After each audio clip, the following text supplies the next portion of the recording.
Boa noite. Hoje é dia 11 de abril, Dia Mundial da Doença de Parkinson.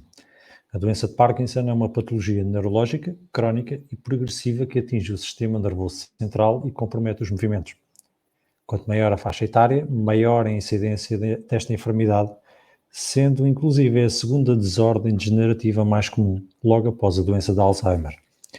Mas não é sobre Parkinson que estamos aqui para falar, é sobre outra doença e vamos começar com números. Certo, Helena? Certo, Jacinto? Boa noite aos dois, boa noite também ao Rui. Boa noite. Boa noite, Helena, boa noite, Pedro, boa noite, Rui. Sim, vamos começar com números e vamos com os números de hoje que mostram uma taxa de crescimento de 3,3%. De ontem para hoje tivemos um acréscimo de 515 casos confirmados, tendo hoje 15.987. E estes números têm várias leituras. Desde logo a leitura que foi transmitida hoje, a conferência de imprensa pela Ministra da Saúde, Marta Temido Valente, que diz que agora sim atingimos o Planalto. E outra leitura, por exemplo, a do pneumologista António Diniz, que diz, calma, vamos com calma, porque o Planalto ainda não é tão garantido que se tenha atingido. É preciso continuar a analisar os números nos próximos dias, até porque qualquer intenção de baixar a guarda ou de levantar algumas medidas de restrição pode ter um efeito dramático e fazer disparar os números. Temos a registrar hoje um aumento de 35 casos mortais, os óbitos passaram para 470, ontem tínhamos 435, portanto foi um acréscimo de 8% em relação ao dia de ontem. E a taxa de mortalidade subiu também uma décima, passou para 2,9, enquanto que ontem estava em 2,8. A registrar ainda 266 casos confirmados, mais 33 que ontem. A incidência tanto de casos confirmados como de mortes continua a ser a norte. O Norte tem, neste momento, 9.264 casos confirmados e 258 mortes, portanto, mais de 50% de todos os casos em território nacional. No que diz respeito à divisão de casos por faixas etárias, ela mantém-se mais ou menos estável, se bem que de ontem para hoje temos um acréscimo de 0,5% nas faixas etárias acima dos 70 anos, e continua também estável aquela incidência da taxa de mortes a verificar-se com 85,5% acima dos 70 anos. Dividindo estes números um bocadinho mais, dos 70 até aos 80 temos uma taxa mais baixa, mas acima dos 80 a taxa de mortalidade é de 13%. Portanto, uma faixa etária que justifica que continuemos a ter toda a atenção e todo o cuidado na sua preservação e no seu isolamento. No que diz respeito a casos internados, quer internamentos simples, passa a expressão, quer internamentos em UCI, verifica-se que à data de hoje temos 1.175 casos internados, ontem estavam registrados 1.179, e em UCI temos 233 contra os 226 de ontem. Fazendo aquele exercício que temos feito todos os dias e considerando que 80% dos casos mortais são oriundos dos casos que estavam internados, isso significa que o número que transitou para hoje em UCI foi de 198, portanto temos um aumento de 17% de casos em UCI. O mesmo não se verifica em casos internados, que acresce sim, mas apenas 2%. E quanto a números nacionais, é tudo, vamos dar um saltinho até aos números locais. E nos números locais temos a Amadora a atingir hoje os 153 casos confirmados, o que significa em relação ao dia de ontem um aumento de 4%, o aumento na área metropolitana de Lisboa situou-se nos 3%. Estes números implicam também aqui um aumento naquela taxa por cada 1.000 habitantes. Ontem tínhamos 0,71 infectados por cada 1.000 habitantes, hoje temos 0,84. Mesmo assim, um número abaixo daquilo que é a média da área metropolitana de Lisboa, que está nos 0,97. A Amadora, na área metropolitana de Lisboa, significa que 5,53% dos casos. A AML, ou seja, a Área Metropolitana de Lisboa, a nível nacional, tem 17,3% dos casos, a Amadora está quase a chegar a 1%, com 0,95%. Analisando também os números, tendo em conta o que é a densidade populacional, recordando que Lisboa, por exemplo, tem 5.000 habitantes por quilómetro quadrado, a Amadora tem 7.500, Lisboa tem 8,67 casos confirmados por quilómetro quadrado, a Amadora tem 6,4. Portanto, ainda estamos com um número mais ou menos confortável, passa a expressão, em relação àquilo que é, por exemplo, a média de Lisboa. Aplicando o rácio por quilómetro quadrado que se obtém em Lisboa, a Amadora teria, à data de hoje, 208 casos confirmados e não os 153 que se verificam.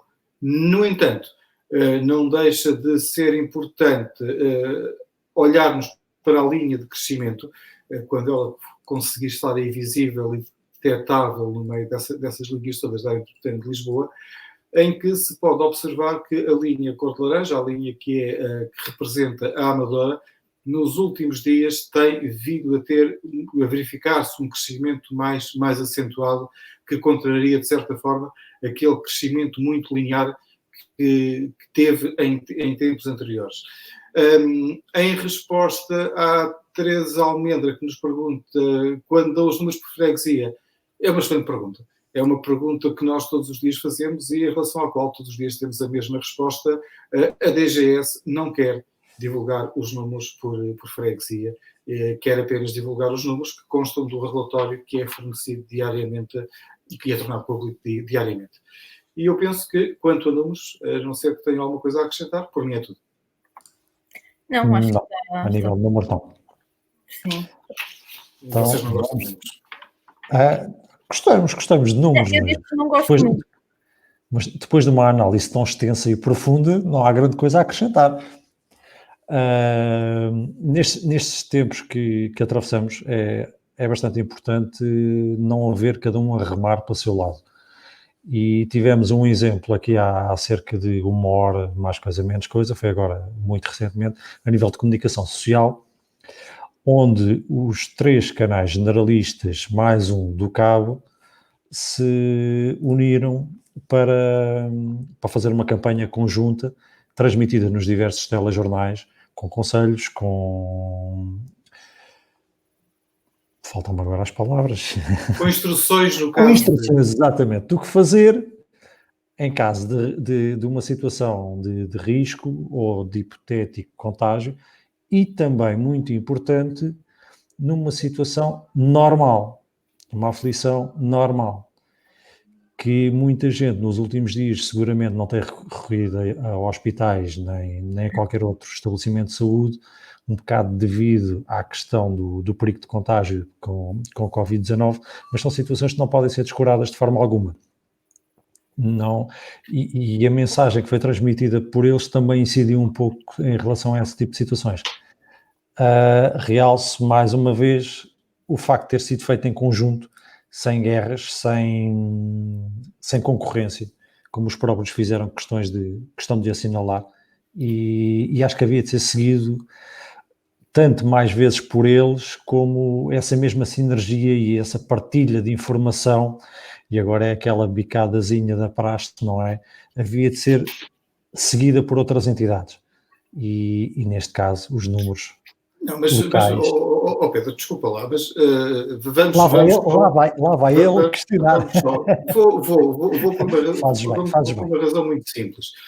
Porque o facto de estarmos todos juntos, o facto de estarmos todos a fazer força para o mesmo lado, isso não significa que tenhamos que andar todos em uníssono. Não. Significa isso sim, que quando achamos que algo não está correto, que algo está mal feito, que algo devia ser feito de outra forma, não só temos o dever, como também temos a obrigação de o dizer. Sim. E isto, estás muito provavelmente a referir, como já pessoas próximas de mim o fizeram, há alguma discordância que está agora a aparecer entre alguns autarcas e a Direção-Geral de Saúde ou o Ministério da Saúde. Não pode haver divergências de números. a fonte dos números é a mesma. A fonte dos números é o delegado de saúde. Portanto, os números que saem do delegado de saúde têm que ser iguais. A haver divergências, alguém está a criar. E ou então, os autarcas que estão a criar, ou será a Direção-Geral de Saúde que está a criar. Os números são iguais. Agora, sendo os números iguais, precisamente para não haver... não volta a dar a isso. Os números têm que ser iguais, saem da mesma fonte e daí não mudam. Eles têm que ser trabalhados, têm que ser divulgados. Nós não podemos enterrar a cabeça na areia e ao abrigo de uma decisão arbitrária de que só os números por município é que são conhecidos, deixar freguesias maiores do que municípios na ignorância. É tão simples quanto isto. Todos juntos, mas por favor, todos com as suas ideias e todos a lutar no mesmo sentido e com as divergências que forem necessárias. Também para evitar essas mesmas divergências e outras coisas que possam eventualmente surgir, nomeadamente dúvidas e por aí fora. Aliás, como sabes, desculpe, Helena, como sabes, desde o início tenho sido um acérrimo defensor da veracidade dos números que são divulgados pela Direção-Geral de Saúde. Continua a ser. Não posso compactuar com números que não são divulgados. Claro. Isso só para concluir, o facto de não haver informação, mas isso é uma verdade mais do que sabida. Quando não há informação, o problema maior é que se inventa.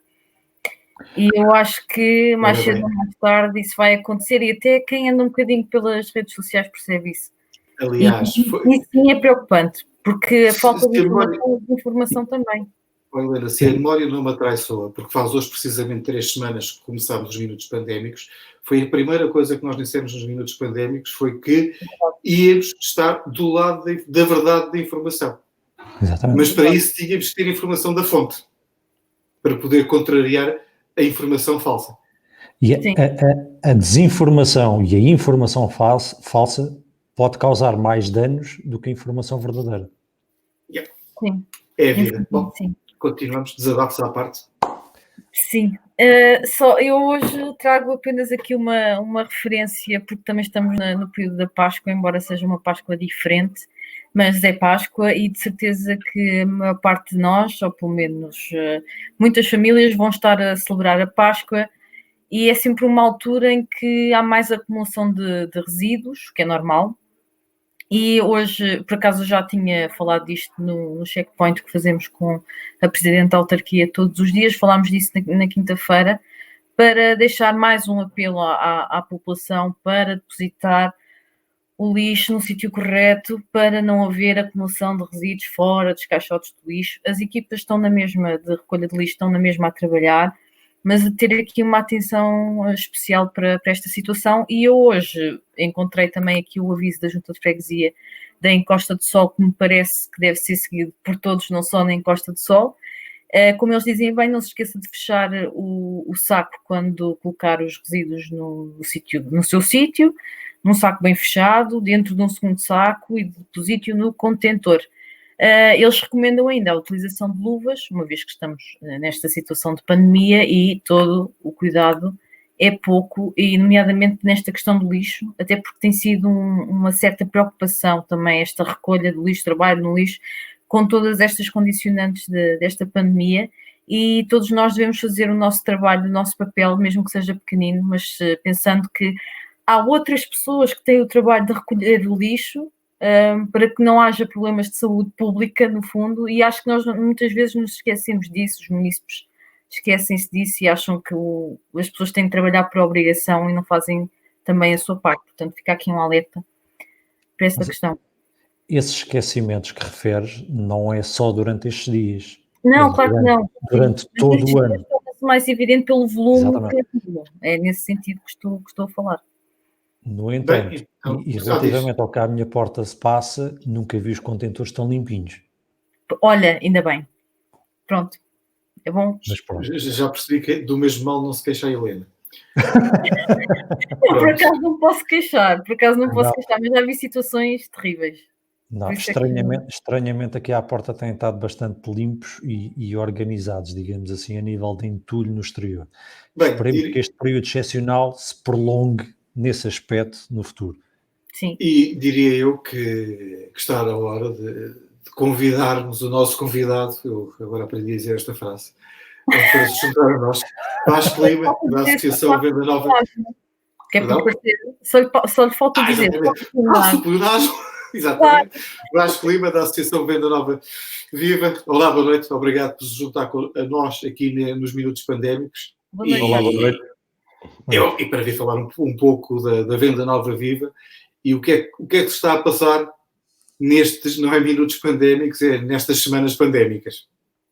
Boa noite a todos e, antes de mais, obrigado pelo convite para representar a Associação Cultural VNV, Venda Nova Viva, neste vosso espaço informativo e que também acaba por ser, de algum modo, de convívio e de partilha aqui de sensibilidades sobre a própria informação. Sobre a Venda Nova Viva, que é isso que me traz aqui a falar-vos. Portanto, foi necessário, com isto que nos apanhou a todos de surpresa, foi necessário naturalmente tomar as medidas de precaução para evitarmos a propagação do vírus. Portanto, foi encerrada a nossa sede, todas as nossas atividades foram suspensas por tempo indeterminado, cumprindo as diretivas da Direção-Geral de Saúde. E era necessário nós, efetivamente, darmos um passo, porque nós somos e queremos continuar a ser uma força viva do Concelho e aqui da nossa freguesia, da Falagueira Venda Nova, e era necessário darmos aqui algum passo no sentido de nos manifestarmos proativos, ainda que limitados, cada um dentro das suas casas. Nós, portanto, com alguma brevidade, depois de tratados estas questões mais da organização da associação, avançamos aqui para a constituição de um evento, chamemos-lhe assim, que se chama Carta Branca à Cultura. E a Carta Branca à Cultura, portanto, é uma criação aqui de um encontro de ideias entre a nossa direção da associação, a nossa equipa de comunicação e redes sociais e também o nosso departamento de agenda cultural. E o que fizemos, no fundo, foi congregarmos informação entre todos e arranjar também alguns pontos de interesse do ponto de vista cultural, recreativo, também desportivo, para dar uma sugestão, para fazer uma sugestão aos nossos sócios, aos nossos amigos, aos nossos observadores, uma sugestão por dia. E é uma atividade que tem estado a correr muito bem. E desde já agradeço a toda a equipa que tem estado a trabalhar afincadamente nesta Carta Branca à Cultura. Agradecer também àqueles que têm feito as partilhas, agradecer àqueles que têm feito aquilo que no fundo é o sumo das nossas publicações, e temos muita coisa aí para vir também dentro desta atividade da Carta Branca à Cultura, com algumas surpresas de algumas figuras públicas que a nós se associaram. Uns vão cantar, uns vão declamar, uns vão fazer sugestões. Acho que vai ser muito interessante e é importante que as pessoas não se fixem nesta informação que eu acho que a partir de determinada altura é um bocadinho, não direi contraditória, mas quer dizer, é importante que as pessoas saibam o que é que se está a passar, mas eu acho que basta verem notícias 2 vezes por dia e depois sair deste espectro da doença, e a nossa sugestão é que saiam para a área cultural. Ler, cantar, ouvir música, ver concertos, ver peças de teatro, ir a museus de uma forma virtual. Vasco, só acrescentar aí que esse saiam é no sentido virtual, não vai alguém levar isso muito à letra. Absolutamente. Até porque o Vasco também tem dado música às pessoas, não é? Essa pergunta foi um bocadinho maldosa. Como é que Não, seria maldosa se não fosse verdade. A verdade é que eu tenho dado música às pessoas, porque também canto e toco e, portanto, também tenho feito alguns lives aí na minha página pessoal, mas também vos posso adiantar que esta semana vou fazer um live na página da Associação Cultural VNV. Já agora aproveito para estender o convite para que se juntem a nós, sigam a página da VNV no Facebook e Instagram, que lá vão ter muita ação. Vasco, a Associação organiza uma grande festa na Venda Nova todos os anos. Este ano vai ser diferente, não é? Como estávamos a falar há bocadinho. Sim. Tem recebido muitas mensagens, como é que são as expectativas das pessoas? Sim, as pessoas mantêm a expectativa, mas nós temos que ser sensatos, não é? A forma de nós financiarmos a Venda Nova em Festa baseia-se, portanto, é construída a partir de um projeto publicitário que paga, grosso modo, as infraestruturas que são essenciais para a realização da festa e, por outro lado, também a componente artística. Este ano, nós temos que compreender, nós já devíamos estar praticamente com a festa preparada neste momento, não está, efetivamente, porque não tivemos sequer hipótese de colocar o projeto publicitário em marcha. É importante as pessoas também perceberem que, ok, isto agora vamos supor que é levantado o estado de emergência, a vida começa a voltar um bocadinho ao normal. Nós precisamos, nós precisamos de alguns meses para fazer o trabalho. E mais importante ainda, as empresas que nos suportam e que se querem juntar a esta nossa finalidade com a Venda Nova em Festa, não é? Vão passar um período complicado nestes próximos meses. É assim que é previsível. E, portanto, nós temos que ter essa sensibilidade e, portanto, neste momento, o que me apraz dizer é que haverá algum tipo de celebração, mas não seja aquilo que nós temos sido alvo de muitas mensagens a dizer, quando isto acabar, por favor, organizem alguma festa. Nós estaremos nessa disposição. Agora, não se pode esperar... Não se fazem omeletes sem ovos, não é? Claro. E nós não somos propriamente, nem queremos ser, uma associação dependente que não seja somente daquilo que é o nosso trabalho. Não queremos ser dependentes do Estado, não queremos ser dependentes portanto, da nossa autarquia, da nossa junta de freguesia. Naturalmente, todos os apoios são bem-vindos, mas não é digamos... dependente e subsidiário, digamos assim, queremos ser uma força viva, no fundo é isto. Por acaso, eu conheço uma associação que também tem mesmo a mesma ideia. Já ouvi isso em algum lado, já. É familiar, não é? É que é a Associação Amadora Passado, Presente e Futuro, pronto, para esclarecer. Também tem essa mesma ideia. Vasco, quero deixar uma mensagem às pessoas que nos estão a ver neste tempo de pandemia. Sim, quero dar um grande abraço a todos os amadorenses, também em especial às pessoas aqui da minha freguesia, Falagueira Venda Nova, aos sócios da Associação Cultural VNV, um grande abraço, mantenham-se em casa, fiquem seguros e havemos de voltar à nossa vida normal, com mais alegria ainda, com mais força, com mais esperança do que tínhamos anteriormente. Vasco, muito obrigado por ter estado connosco aqui esta noite e partilhar aqui um pouco daquilo que é a vida da Venda Nova viva nestes tempos. Esperemos voltar a falar em breve e aí já com mais novidades confirmadas e boas. Muito obrigado. Muito obrigado. Boa noite. Obrigado a todos. Um grande abraço e boa noite. Obrigada. Obrigado, boa noite. E estamos a chegar ao fim. Pronto. Tem que ser. Ultrapassado, como é costume. Sim, Mais ou menos. atrás. O tempo foge, tem esse dom. Muito bem. Então, não sei, é para despedirmos já? Eu vou só deixar uma imagenzinha. E podemos falar, entretanto, antes da imagem e despedirmos os três em conjunto. Eu vou deixar uma fotografiazinha. Sim, então podemos. temos que fazer um... Não. Eu vou deixar uma fotografiazinha que acaba por retratar aquilo que acontece diariamente em qualquer cidade do país e do mundo. Pessoas a falecerem, serem retiradas de suas casas e tudo mais. A diferença é que esta é aqui, bem no centro da Amadora. Esta imagem é de hoje e no espaço de uma semana é a segunda situação semelhante que acontece. Não quero com isto dizer que quem está a ser retirado faleceu por causa do Covid-19 ou não.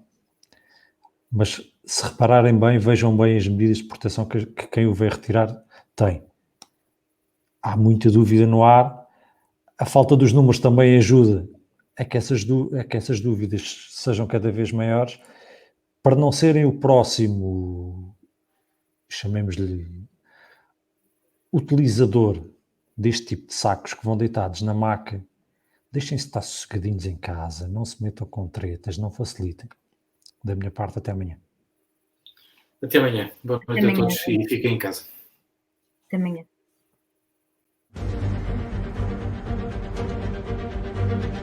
Minutos pandémicos.